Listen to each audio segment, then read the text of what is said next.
Eres una inútil. Mi padre sonrió dándole todo a mi hermano. Él se lo merece, tú no. Cuando firmaba, el abogado dijo, de hecho, hay algo que deben saber. Si aún no estás suscrito al canal, haz clic en el botón de suscripción y activa la campanita para no perderte ninguna de nuestras historias. Tu apoyo significa todo para nosotros. Si esta historia te parece interesante, déjale un like. También me encantaría saber de qué ciudad eres, déjanos el nombre de tu ciudad en los comentarios. Ahora, empecemos con la historia. El aire acondicionado en la sala de juntas de Construcciones Rivera siempre estaba programado a 18 grados. Era un frío seco, un frío que olía a vidrio, a acero pulido y a café amargo y caro.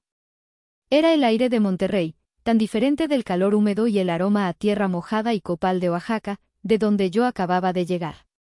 Yo, Idalia, 34 años, me sentía ridícula. Mis botas de trabajo, las que usaba para caminar por los pueblos de la Sierra Zapoteca, parecían gritar, fuera de lugar, sobre la alfombra gris perla, tan gruesa que los pies se hundían. Hacía menos de 5 horas, estaba sentada en un petate, compartiendo tortillas hechas a mano con un grupo de artesanas, discutiendo precios justos para sus textiles. Ahora, estaba aquí, en esta mesa de caoba que medía, sin exagerar, 6 metros de largo, sintiéndome exactamente como mi padre quería que me sintiera, pequeña, insignificante, fuera de lugar. Frente a mí, en la cabecera, estaba él. Horacio Rivera. 60 años de poder absoluto, con un traje hecho a la medida que costaba más que el presupuesto mensual de mi cooperativa. A su derecha, mi hermano menor, Ramiro, de 30 años. Ramiro jugueteaba con su reloj de oro, un Rolex que sin duda había pagado la compañía, fingiendo un aburrimiento que no lograba ocultar la anticipación en sus ojos. Mi padre sonreía. Era la sonrisa que reservaba para las portadas de las revistas de negocios, una sonrisa que no tenía nada que ver con la felicidad y todo que ver con la victoria. Deslizó una pesada carpeta de cuero azul por la superficie pulida de la mesa. La carpeta se detuvo con un sonido suave y caro justo frente a Ramiro. Felicidades, Ramiro, dijo mi padre. Su voz era un estruendo controlado, acostumbrada a dar órdenes y ser obedecida. Te lo has ganado. Has demostrado lealtad, has demostrado carácter. Ramiro asintió, intentando parecer humilde, un gesto que le quedaba tan natural como un traje de buzo a un pez. Gracias, papá. No te fallaré. Dentro de esa carpeta estaba todo. El Imperio Rivera. La presidencia de la compañía, las acciones de control, la casa de campo en Coahuila, los departamentos en San Pedro. El futuro.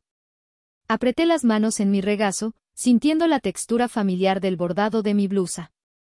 Me había repetido a mí misma en el avión que no me importaba. Que mi vida tenía un propósito. Que mi trabajo en Oaxaca, creando una plataforma de comercio justo para artesanos indígenas que ahora exportaban a Berlín y Tokio, tenía un alma que este mundo de concreto jamás entendería. Me había dicho a mí misma que venía a esta reunión por respeto, no por expectativa. Qué mentirosa era. No quería el dinero sucio, no. Pero en el fondo de mi ser, en un lugar oscuro que no me gustaba visitar, había una niña de 10 años que todavía esperaba que, por una vez, mi padre me mirara. Que viera los informes de mi cooperativa, que viera los artículos en revistas internacionales sobre mi trabajo, y que dijera, estoy orgulloso de ti, Idalia. Pero Horacio Rivera solo medía el orgullo en millones de pesos y en metros cúbicos de concreto. Entonces, se giró hacia mí. El silencio en la sala se hizo pesado, denso. El abogado de la familia, el licenciado Fermín, un hombre tan gris como su traje, miraba fijamente una hoja de papel frente a él, como si contuviera los secretos del universo. Mi madrastra, Graciela, de 50 años, se retocaba el lápiz labial usando la pantalla apagada de su teléfono como espejo. Mi padre me miró, y la sonrisa de negocio se desvaneció, reemplazada por una mueca de puro desdén. «¿Y tú, Idalia?», dijo, arrastrando las palabras, saboreando el momento. Mi corazón dio un vuelco estúpido. ¿Una pequeña parte? ¿Un fondo fiduciario? Gracias por hacer el viaje. Eres una inútil. No fue un grito. Fue una declaración. Lo dijo con una calma aterradora, con la certeza de un hombre que dicta una verdad universal. La palabra golpeó el aire frío y pareció colgar allí, vibrando, antes de estrellarse contra mí. Él se lo merece, tú no, continuó, su voz subiendo de volumen, disfrutando el eco de su propia crueldad. Él estuvo aquí. Él fue leal. Tú eres débil. Demasiado, compasiva, escupió la palabra como si fuera un insulto. Igual que una de esas monjitas que regalan comida en la calle. No perteneces a este mundo, Idalia. Nunca perteneciste. Vives en las nubes. Ramiro sonrió, ahora sí abiertamente. Graciela soltó una risita ahogada, disfrazada de tos. Y yo me quedé allí, sentada, sintiendo como un calor furioso subía desde mi estómago hasta mi cuello, pero me negué a llorar. Me negué a moverme. Me negué a darles esa satisfacción. Me convertí en piedra, anclada al suelo de mármol por el peso de sus palabras. Levanté la vista, tratando de enfocarme en algo que no fuera el rostro triunfante de mi hermano. Mis ojos se posaron en la pared detrás de mi padre. Colgaba una enorme fotografía enmarcada de su proyecto estrella, un rascacielos de oficinas en San Pedro, un coloso de cristal y acero, frío, imponente y completamente sin alma. Era el monumento perfecto a su ego.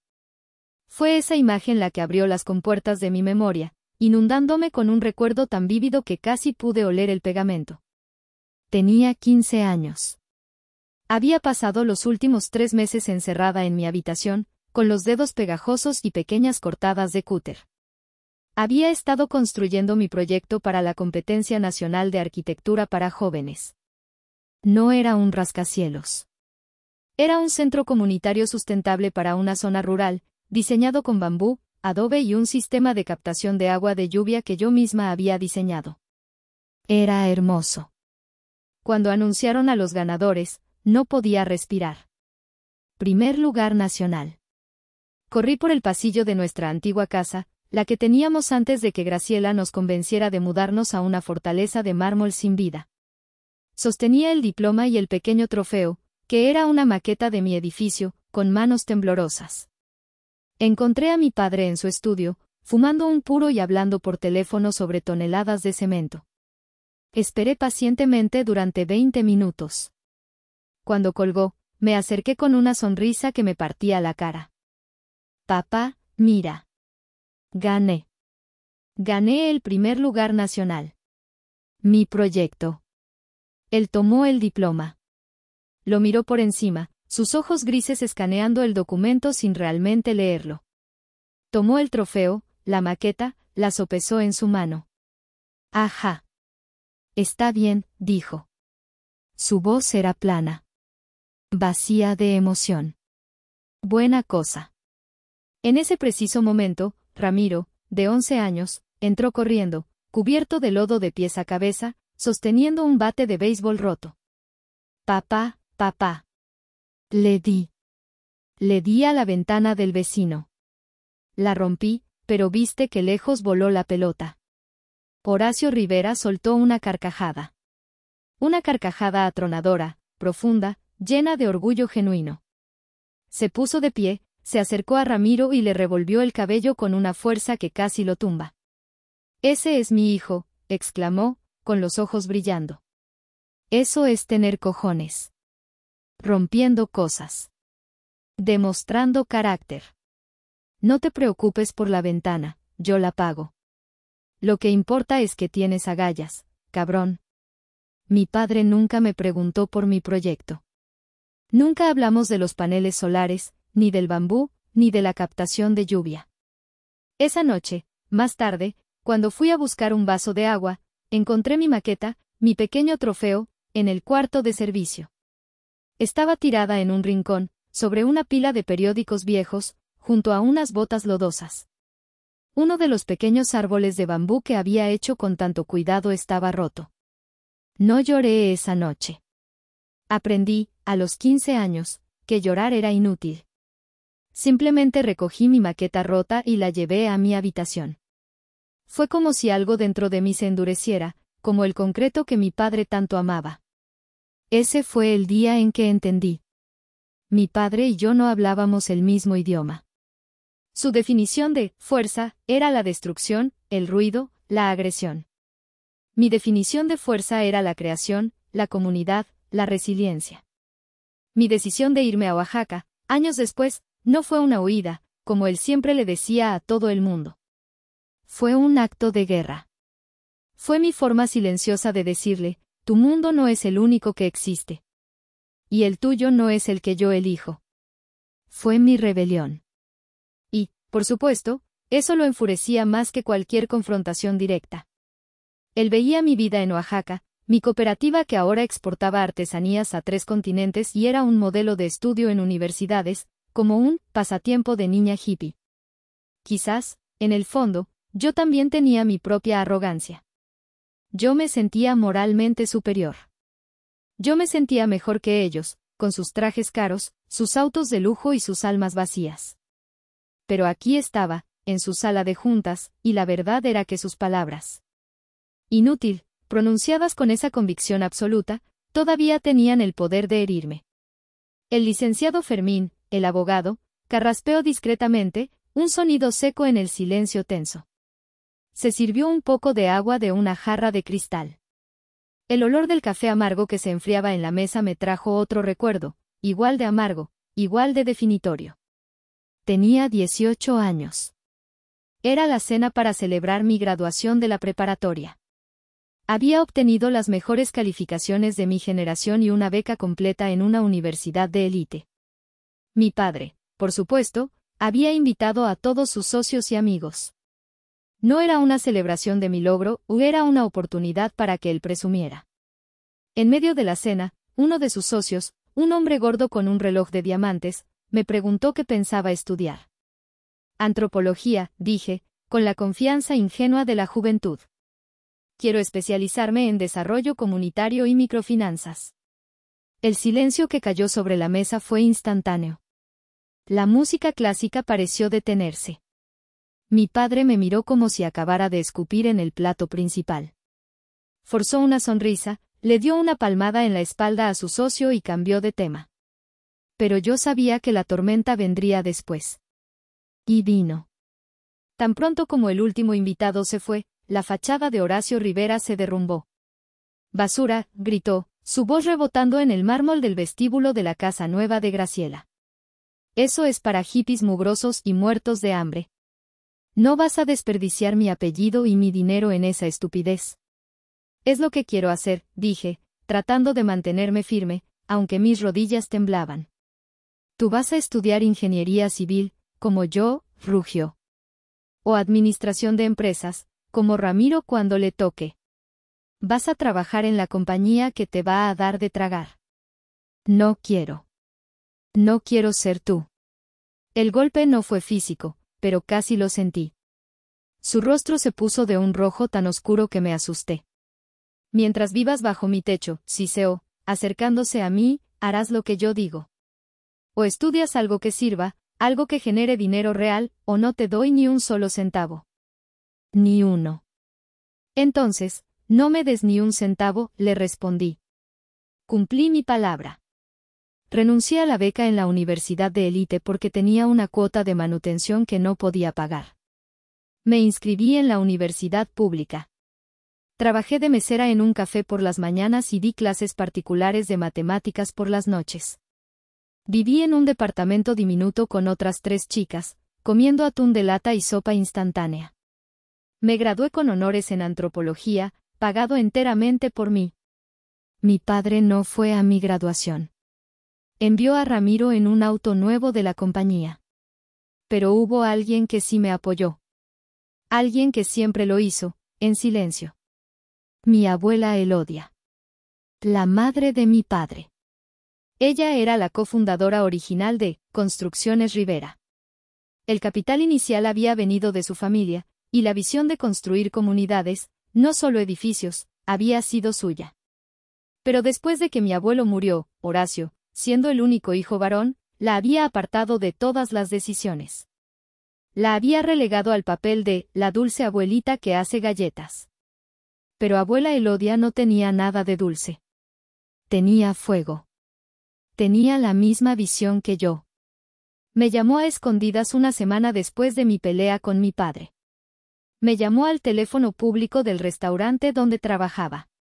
Idalia, mi hija, me dijo, su voz siempre fuerte, siempre clara. Escuché lo que pasó. Abuela, dijo que no me daría dinero. Lo sé. Es un tonto, dijo, sin rodeos.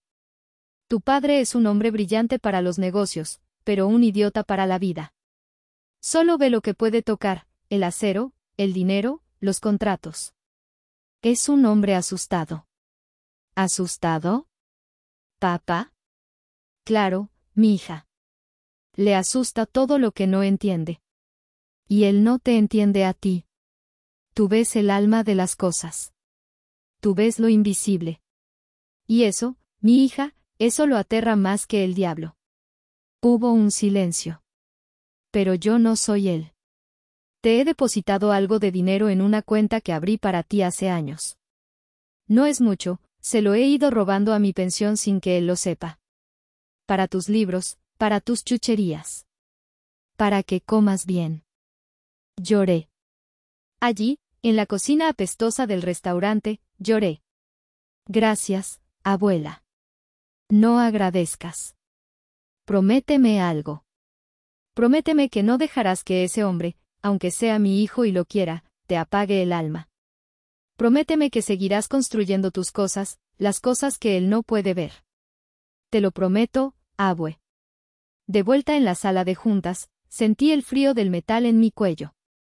Era el pequeño dije de plata que ella me había regalado, un milagro en forma de corazón. Lo apreté a través de mi blusa. La promesa seguía en pie. Mi padre se levantó. El gesto teatral de un hombre acostumbrado a ser el centro de atención. Empezó a caminar lentamente alrededor de la mesa, sus zapatos italianos haciendo un sonido sordo y caro sobre la alfombra. Se detuvo detrás de la silla de Ramiro y puso sus manos pesadas sobre los hombros de mi hermano. Era una coronación. Lealtad, exclamó, golpeando rítmicamente el hombro de Ramiro.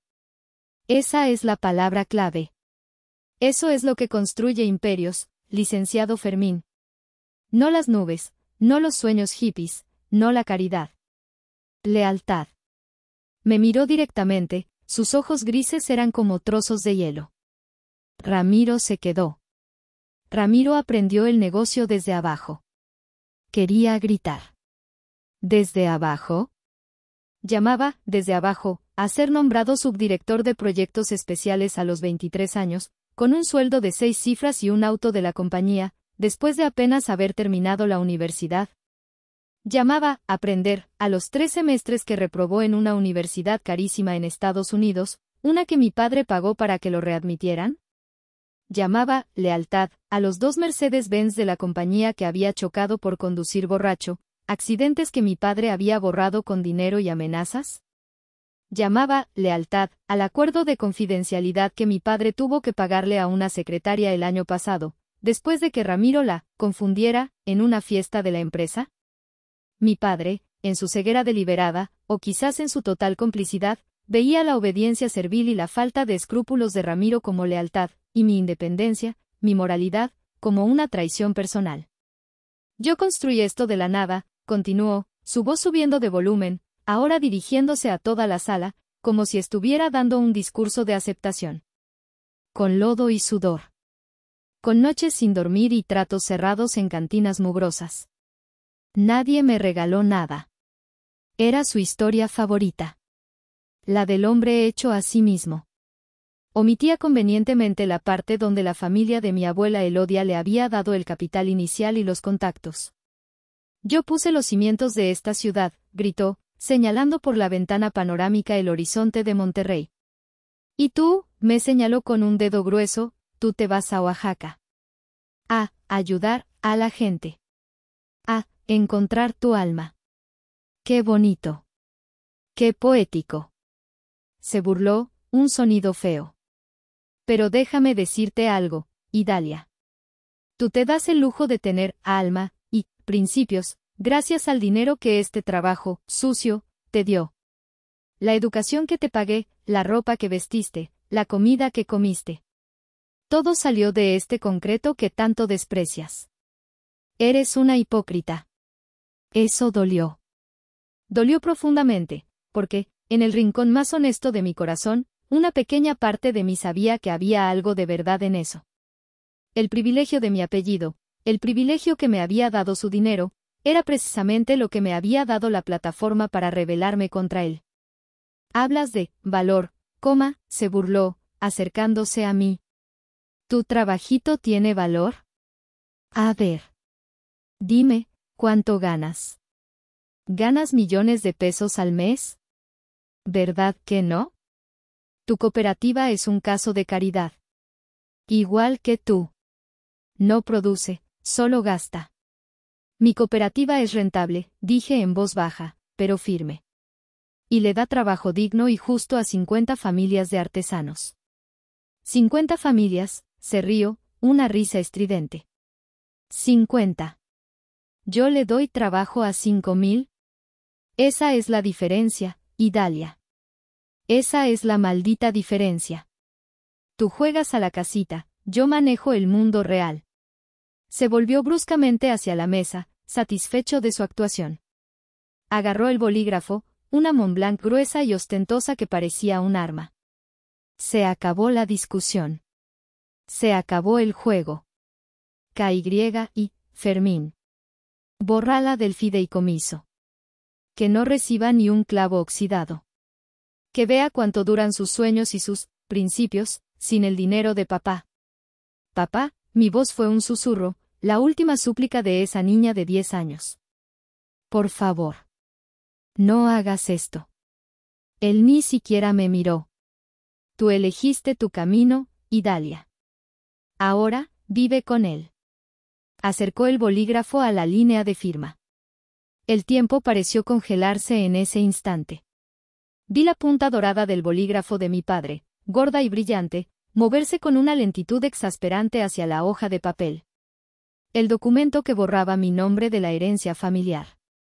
Vi la sonrisa de Ramiro, una sonrisa completa, llena de dientes, tan llena de triunfo que me dio un asco físico. Se recostó en su silla, cruzando las manos detrás de la nuca, el gesto universal del ganador. Vi a Graciela, mi madrastra, guardar su teléfono.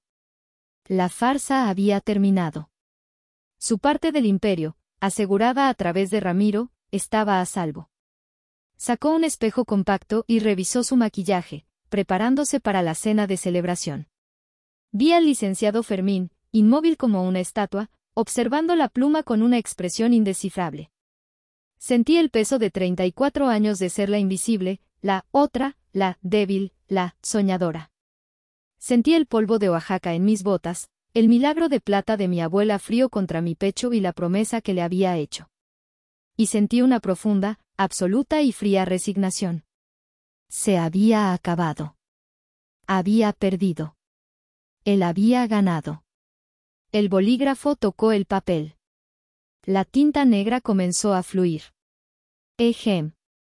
El sonido fue tan discreto, tan bajo, que al principio pensé que lo había imaginado. Un carraspeo.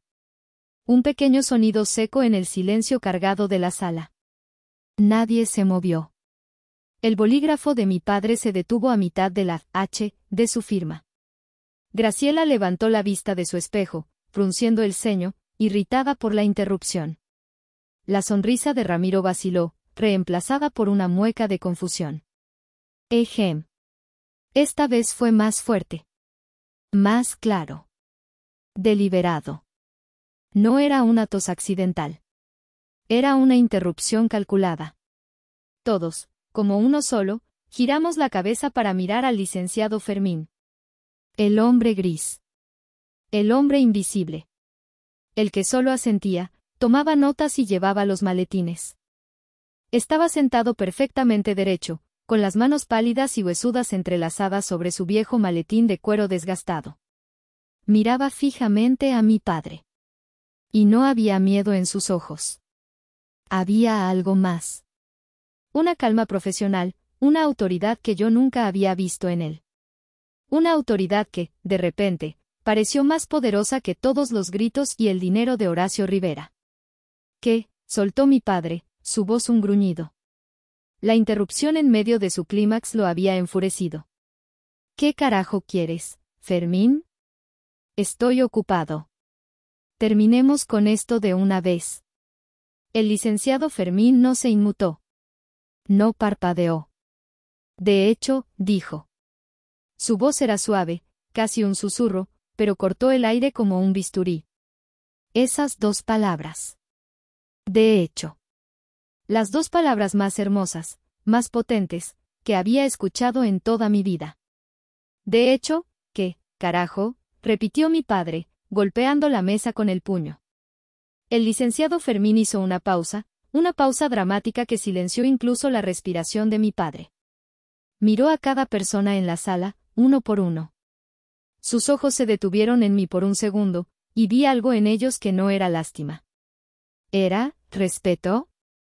Con todo respeto, señor Horacio, dijo el abogado, su voz clara y firme, llenando la sala. Antes de que alguien firme ese documento, hay algo que todos deben saber. La atmósfera en la sala de juntas cambió instantáneamente. La arrogancia de mi padre se evaporó, reemplazada por una confusión irritada y un rastro de ansiedad. Ramiro se enderezó en su silla, su triunfo desvaneciéndose como la espuma. El licenciado Fermín, con una calma exasperante que parecía disfrutar, colocó su viejo maletín de cuero sobre la mesa. No era un portafolio de marca, no era ostentoso. Era un maletín de trabajo, gastado por décadas de batallas legales. Hizo clic en las cerraduras metálicas. El sonido, clic-clac, fue anormalmente fuerte en el silencio. ¿Qué demonios es esto ahora, Fermín? ¿Más papeles?, dijo mi padre, tratando de recuperar el control, pero su voz sonaba un tono más alta de lo normal. De cierta manera, señor, respondió el abogado. Sacó una carpeta de apariencia ordinaria, de cartón color beige. Pero dentro de ella, había un sobre. Un sobre grueso, de papel manila, de aspecto antiguo. Estaba sellado no con pegamento, sino con lacre rojo, del tipo que ya nadie usa. Señor Horacio, comenzó Fermín, existe una enmienda sellada al testamento de su madre, la señora Elodia Rivera. Fue redactada y notariada hace 6 años, 3 meses antes de su fallecimiento. Mi padre soltó una carcajada. Fue un sonido corto, feo, sin alegría. Un sonido de pánico. ¿El testamento de mi madre? ¡Qué ridículo! Mi madre no tenía autoridad sobre esta compañía. Yo la construí. Ella solo ponía las flores en la recepción. De hecho, si la tenía, replicó Fermín, y su voz ya no era suave. Era de hierro. Revisé el acta constitutiva original esta mañana, como preparación para esta reunión. La señora Elodia, como cofundadora, retuvo el 51% de las acciones fundadoras de Construcciones Rivera, S.A.D.C.B. La habitación quedó en un silencio absoluto. Podía oír el zumbido eléctrico del aire acondicionado. Miré a mi padre. Su rostro, normalmente rojo de ira o de orgullo, se estaba volviendo de un color grisáceo. Eso es mentira, tartamudeó Horacio. Ella me dio el control. Le dio el control operativo, sí, corrigió Fermín. Fue nombrado director general y presidente del Consejo Vitalicio. Pero ella nunca le cedió la propiedad. Ella siempre fue la dueña mayoritaria. Un hecho que usted pareció olvidar convenientemente, pero que está perfectamente documentado en los registros públicos. Graciela dejó caer su espejo compacto al suelo. El sonido del cristal rompiéndose fue estridente. Horacio, ¿de qué demonios está hablando este hombre? Tú me dijiste que eras el dueño de todo. Cállate, mujer, le espetó él, sin mirarla. Sus ojos estaban fijos en Fermín. Las instrucciones de la señora Elodia fueron muy claras, muy específicas, continuó el abogado, impertérrito. Me entregó este sobre en persona. Me hizo jurar, como su abogado y albacea, que solo lo abriría y leería su contenido bajo una condición muy precisa. ¿Qué condición?, preguntó Ramiro, su voz apenas un susurro. El licenciado Fermín levantó el sobresellado. El lacre rojo brillaba bajo las luces frías de la oficina.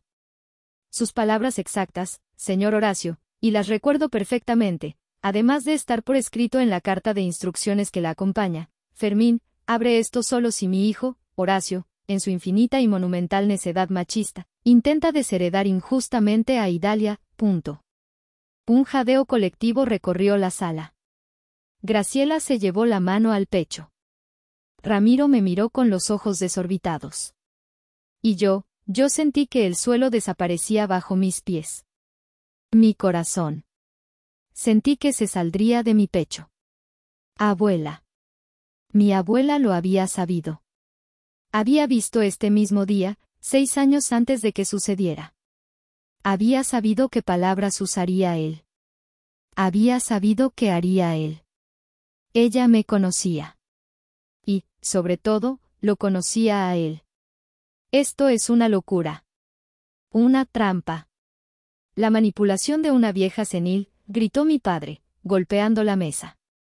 La señora Elodia estaba en pleno uso de sus facultades mentales, como lo atestiguaron 3 notarios en el momento de la firma, dijo Fermín, su voz era una pared de profesionalismo.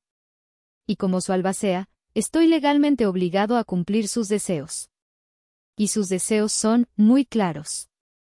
Miró el sobre y luego me miró a mí. El licenciado Fermín, con una delicadeza casi quirúrgica, tomó un abrecartas de la mesa y rompió el sello de lacre rojo. El sonido del papel grueso rasgándose fue el sonido más dulce que había escuchado en mi vida. Sacó un documento doblado en 3 partes. Era papel de algodón, grueso, de ese que usan para cosas importantes, cosas que deben perdurar. Se puso sus gafas de lectura, unas gafas de armazón delgado que lo hacían ver como un búho sabio. Me miró a mí. Ignoró por completo a mi padre, que ahora respiraba con dificultad, con un sonido sibilante. Ignoró a Ramiro, que se mordía las uñas. Señorita Idalia, su abuela especificó en sus instrucciones que, de ser posible, quería que usted leyera esto en voz alta. Para que su voz fuera la que reclamara su lugar. Hizo una pausa. ¿O prefiere que yo? No podía. Mi garganta estaba cerrada. Sentía los ojos de todos sobre mí, la ira hirviente de mi padre, la incredulidad de Ramiro, el pánico calculador de Graciela. Si intentaba hablar, solo saldría un chillido. Negué con la cabeza. Léalo, por favor, licenciado, logré susurrar. Mi voz sonó extraña, como si viniera de lejos, como si fuera de otra persona. Él asintió, comprensivo. Se aclaró la garganta, un sonido formal. Desdobló el papel. Yo, Elodia Rivera VDA de Martínez, comenzó a leer, su voz clara y sin emoción, en pleno uso de mis facultades mentales y físicas, declaro lo siguiente como una enmienda irrevocable a mi testamento y a los estatutos de la compañía. Construcciones Rivera, S.A.D.C.B. El abogado hizo una pausa, y luego continuó, su voz clara y sin emoción, cada palabra un martillazo en el silencio. Considerando que fundé esta compañía con un propósito de construir comunidad, y no solo edificios. Cerré los ojos. Podía oír la voz de mi abuela diciendo esas exactas palabras.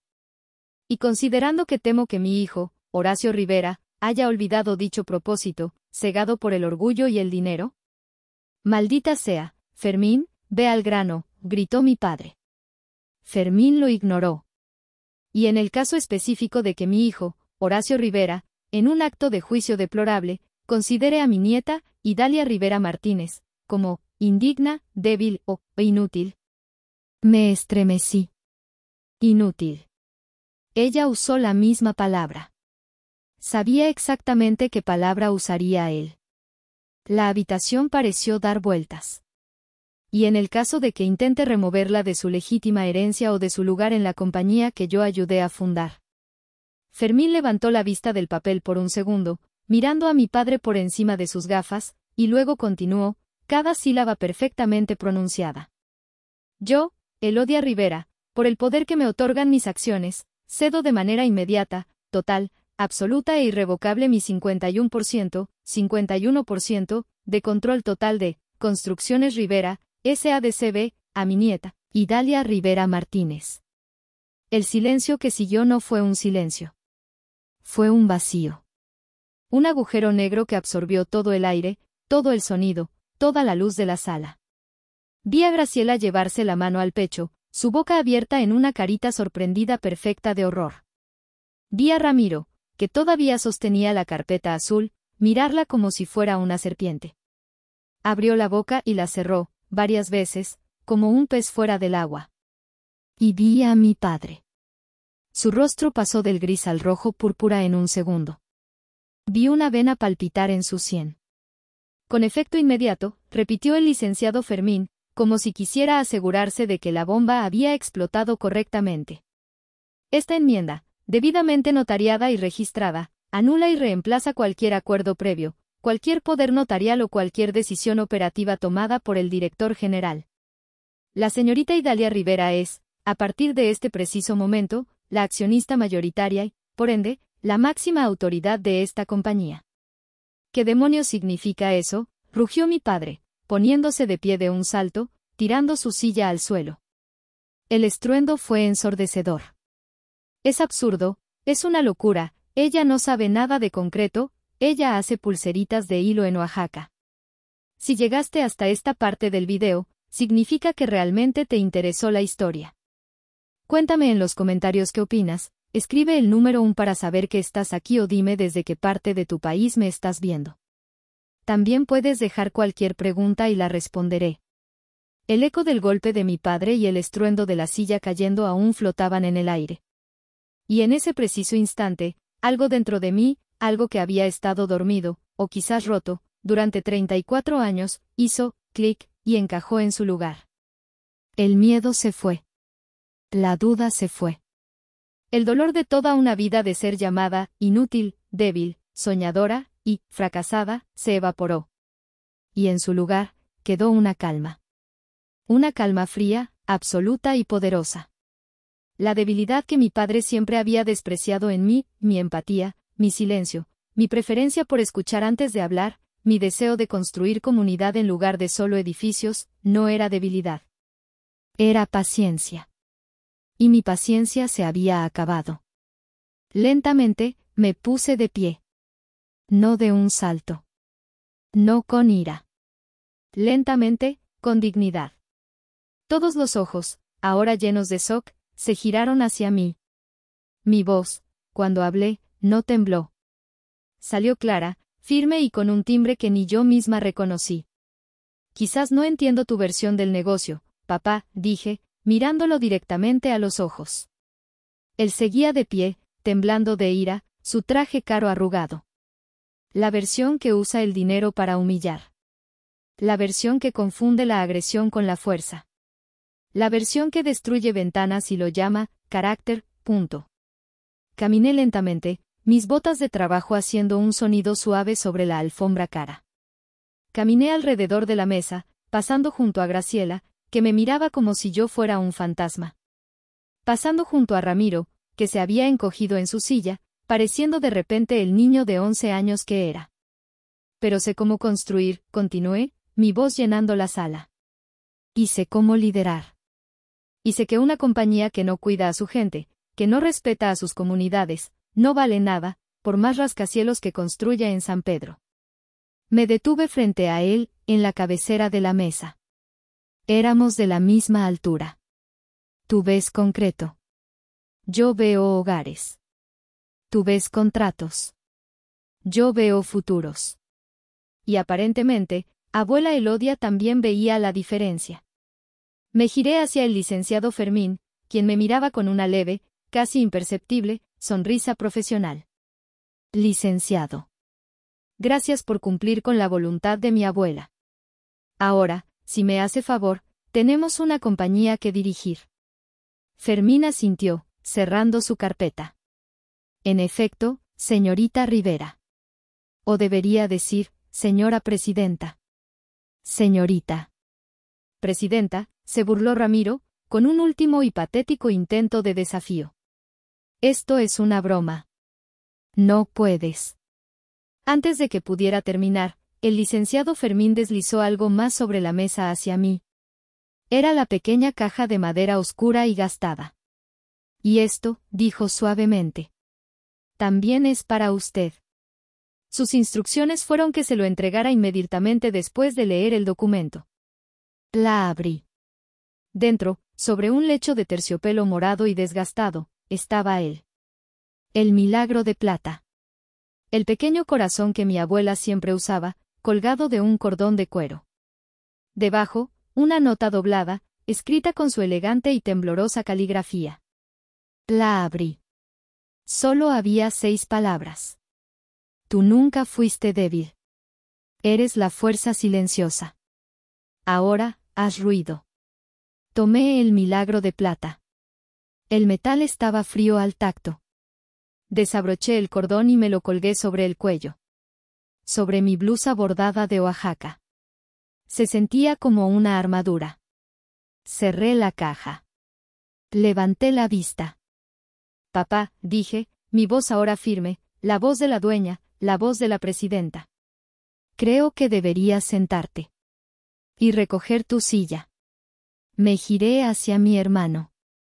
Ramiro seguía pálido, aferrado a la carpeta azul de cuero como si fuera un salvavidas. Ramiro, dije, y mi voz fue amable, pero sin una gota de calidez. Gracias por guardar esos papeles para mí, hermanito. Puedes dejarlos en mi escritorio. El de la cabecera. Ya puedes retirarte. Me di la vuelta y caminé hacia la puerta. No corrí. Caminé. Cada paso era sólido. Cada paso era una declaración. Abrí la puerta y salí al pasillo, dejando el caos, el silencio atronador y sus rostros destrozados detrás de mí. Estaba en el pasillo, con la espalda pegada a la pared, tratando de respirar. El corazón me latía tan fuerte que pensé que se me saldría del pecho. ¿Era real? ¿Acababa de pasar eso? ¿Era yo, la dueña? Sentía que el mundo se había inclinado sobre su eje y yo estaba tratando de no caerme. Idalia. La voz de Ramiro, aguda y llena de un veneno que no había escuchado antes, me hizo dar un brinco. Se abrió paso por la puerta de la sala de juntas, que se cerró de golpe detrás de él. Su rostro estaba descompuesto. El pálido se había convertido en un rojo furioso, y sus ojos, normalmente arrogantes, ahora estaban inyectados en sangre. Me agarró del brazo. Sus dedos se clavaron en mi piel con una fuerza sorprendente. Suéltame, Ramiro. Me estás lastimando. ¿Crees que ganaste, Siseo, empujándome contra la pared? El olor a su colonia cara y a alcohol me golpeó. ¿Crees que puedes llegar aquí con tus huaraches y tu ropa de India y manejar esto? El insulto, tan bajo, tan crudo, me endureció más que cualquier grito de mi padre. Dije que me sueltes, le dije, mi voz fría como el acero. No. Tú me vas a escuchar, escupió, su rostro a centímetros del mío. Esto no es tu cooperativa hippie de indios y viejitas. Esto es una guerra, Idalia. Es un campo de batalla. Y tú no vas a durar ni una puta semana. Te van a comer viva. Los directores, los proveedores, el sindicato. Todos son leales a mi padre. A mí. Te van a destrozar, hermanita. Y yo voy a estar allí para verlo. Lo miré. Por primera vez en mi vida, lo vi con claridad. No vi al niño de oro, el favorito. Vi a un hombre patético. Un hombre aterrado, débil, que siempre había vivido a la sombra de nuestro padre, y ahora se aferraba a la mía para no caerse. No estaba enojado. Estaba aterrorizado. Ya no eres mi jefe, Ramiro, le dije, y con una fuerza tranquila que no sabía que tenía, le quité la mano de mi brazo. Ahora, yo soy la tuya. Y estás despedido. La bofetada del silencio fue más fuerte que si le hubiera pegado. Se quedó boquiabierto, sin palabras. Limpia tu escritorio, le dije, enderezando mi blusa. Quiero que estés fuera de este edificio en 1 hora. El personal de seguridad te acompañará. Lo dejé en el pasillo, temblando de ira y shock, y caminé hacia la oficina de la esquina. La oficina del CEO. La oficina de mi padre. Ahora, mi oficina. Abrí la puerta. Olía a él, a su colonia cara, a tabaco de puro y a esa arrogancia que parecía impregnar la madera. Me senté en su silla de cuero, enorme, que se sintió como un trono que no me pertenecía. Miré el horizonte de Monterrey, la ciudad de acero, las montañas recortadas contra el cielo. Me sentí como la impostora más grande del mundo. ¿Qué diablos iba a hacer ahora? Pasé el resto del día en reuniones con Fermín, quien, con una eficiencia asombrosa, me explicó el alcance de mi poder.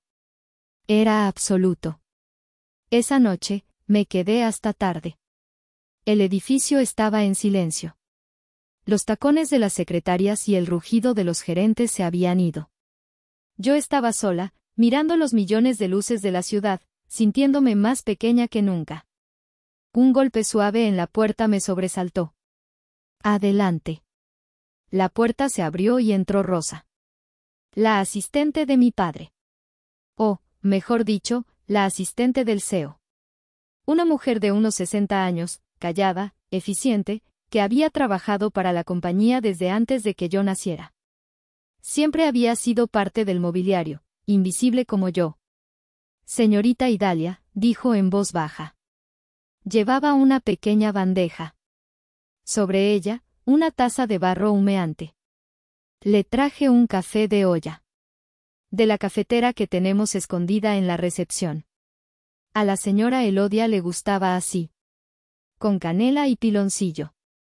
La miré, sorprendida. Gracias, Rosa. No tenías que. Ella confiaba en usted, me interrumpió, acercándose y poniendo la taza en el enorme escritorio. Sus ojos, oscuros y sabios, me miraron con una intensidad que me sorprendió. Yo también. ¿Tú sabías lo del testamento? No, sonrió levemente. Pero conocía a Elodia. Y la conozco a usted. La he visto crecer. La vi ganar ese premio de arquitectura que su padre ignoró. Mi corazón dio un vuelco. ¿Usted creía que yo no sabía? Yo limpié el pegamento de la alfombra. Siempre supe que usted tenía el verdadero fuego. Su padre y su hermano, ellos solo hacen ruido. Tomé la taza. El calor y el aroma a canela me transportaron instantáneamente a la cocina de mi abuela. No sé por dónde empezar, Rosa, confesé, mi voz rompiéndose por primera vez en todo el día. Ramiro tiene razón. Me van a comer viva. Rosa se sentó frente a mí, un gesto de una audacia sin precedentes. No, si usted muerde primero, dijo con firmeza. Y usted tiene los dientes de su abuela. Se inclinó hacia adelante. Empiece por los números.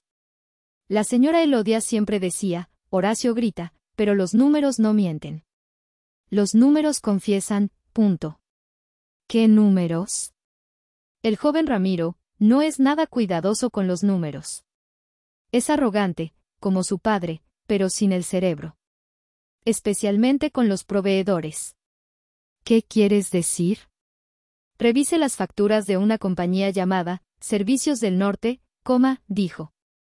Es un proveedor favorito de Ramiro. Demasiado favorito.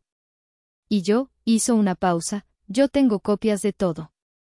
Esa noche no dormí. Rosa y yo pasamos horas en esa oficina, con las luces apagadas, revisando las copias que ella había guardado meticulosamente durante años. No eran solo facturas. Eran correos electrónicos, transferencias, reportes de gastos. Rosa no era solo una asistente, era la guardiana silenciosa de Elodia. A la mañana siguiente, no fui a la oficina del CEO. Fui directo a la oficina del director de finanzas, un hombre gris que le debía su puesto a mi padre. Quiero una auditoría completa, externa e independiente de Servicios del Norte, le dije, mi voz sin admitir réplica. Quiero los resultados en mi escritorio para el viernes. El hombre palideció. Señorita, eso es imposible, tomará semanas. Viernes, repetí. O puede unirse a mi hermano en la fila del desempleo. Usted elige. La semana fue un infierno. Tal como Ramiro había predicho, fue una guerra. Mi padre, aunque legalmente sin poder, llamó a cada director, a cada gerente, a cada proveedor. Hubo retrasos en las obras. El sindicato amenazó con una huelga. Los gerentes de área, leales a Horacio, me trataban con una condescendencia burlona en las reuniones, explicándome, con peras y manzanas, los conceptos básicos del negocio. Yo aguanté. Escuché. Asentí. Y esperé.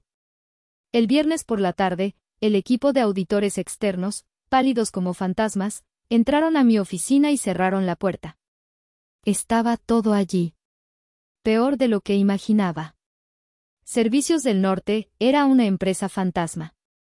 Registrada a nombre del compañero de cuarto de la Universidad de Ramiro.